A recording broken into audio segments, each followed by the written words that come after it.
always say that triathlon's a team sport. But she came up to me in the middle of the bike and she said, "You're our best chance for a medal. Whatever McKeely does, you do. You stay with her. I'm going to go off the front of the bike and attack."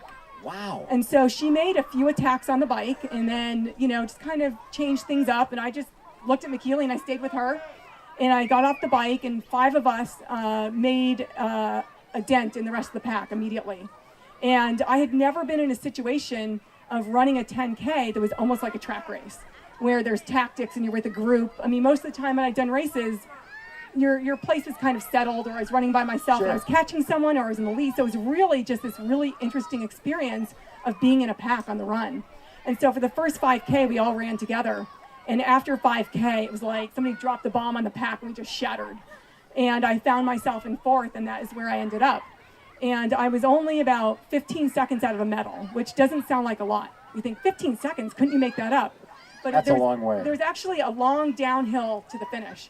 And so I could see the 3rd place in front of me, and I thought she was like a minute up because it looked so far. And I was shocked when I finished to find out she was really that close, because it just looked like an eternity. What was fascinating about that, McKeely Jones had won the test event there a year before and had beaten Bridget McMahon from Switzerland. And then on the Olympics, this Bridget McMahon takes a gold medal.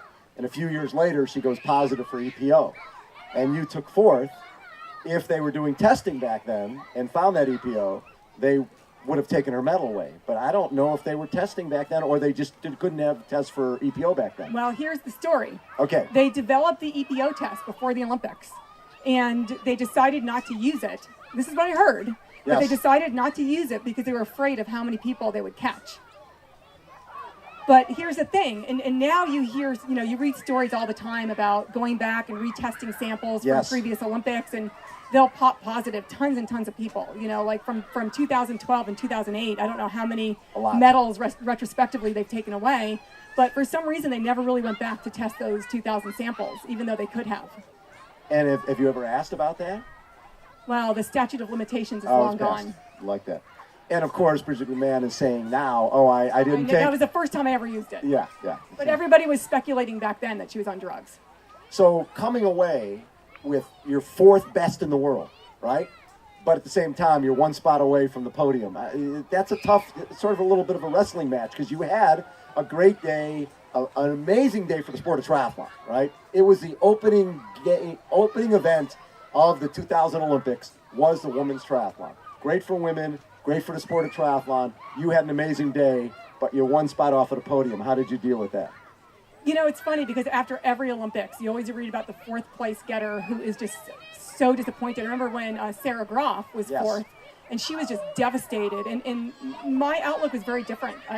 First of all, I had no expectation of making it to the podium in the first place. I just didn't have the same experience. Right. I didn't view myself as being as good as these women. And then I just had this incredible day. I got to carry the American flag across the line. I was ecstatic. I mean, it never occurred to me to be disappointed. It's interesting, too, because McKeely got the silver, and we were all staying together. And in that, you'd think that she would be upset that, gosh, I'm in my home country. I only got a silver. But her whole mentality was, I didn't lose the gold, I won the silver.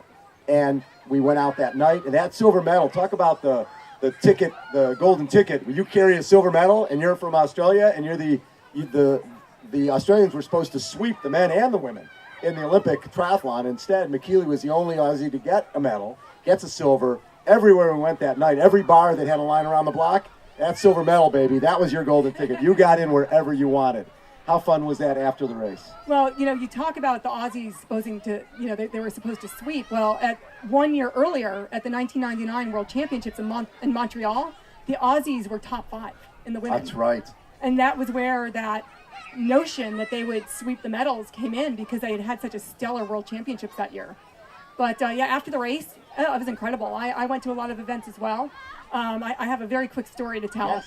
So before the Olympics, we were there training, and there was nothing on TV except watching the torch go across Australia in the US Open. So I ended up watching every match of the US Open, and some of them I watched twice because they replayed it.